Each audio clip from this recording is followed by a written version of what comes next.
மாண்பு எதிர்க்கட்சி தலைவர் அவர்கள். மாண்பு பேரவைத் தலைவர் அவர்களே, நேபாள் நாட்டுடைய ராசுவா பகுதியில் நேற்றைய தினம் மிகப்பெரிய ஒரு வெள்ளப்பெருக்கு ஏற்பட்டிருக்கிறது.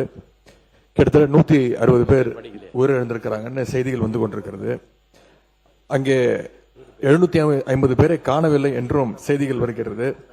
சுற்றுலா சென்ற கிட்டத்தட்ட 110 இந்தியர்கள் அங்கே இந்த பேரிடரில் சிக்கியிருக்கிறாங்க.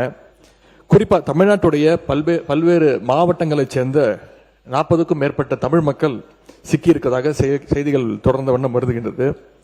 நேபாள் சென்ற குடும்ப உறுப்பினர்களை தொடர்பு கொள்ள முடியலன்னு இங்க இருக்கக்கூடிய அவங்களுடைய குடும்பத்தினர் மிகுந்த பதட்டத்திலையும் அச்சத்திலையும் இருக்கிறாங்க.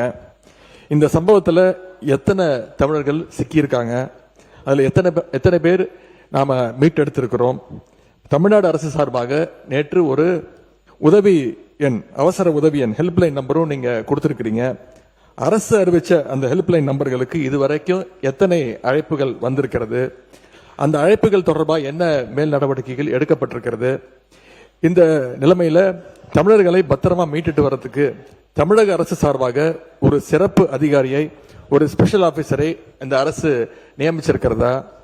அவங்க நேபாள் போறதற்கான திட்டங்கள் எதுவும் இருக்கிறதா?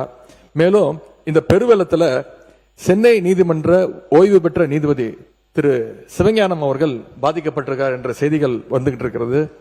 எங்களுடைய நாடாளுமன்ற உறுப்பினர் திரு தயாநிதி மாறன் அவர்கள் எங்களுடைய தலைவருடைய அறிவுறுத்தலின்படி உடனடியாக இந்த தகவலை விரிவான ஒரு கடிதம் மூலமாக ஒன்றிய வெளியுறவுத்துறை அமைச்சர் அவர்கிட்ட நேற்று மாலை கொண்டு போய் நேரில் கொடுத்திருக்கிறார்.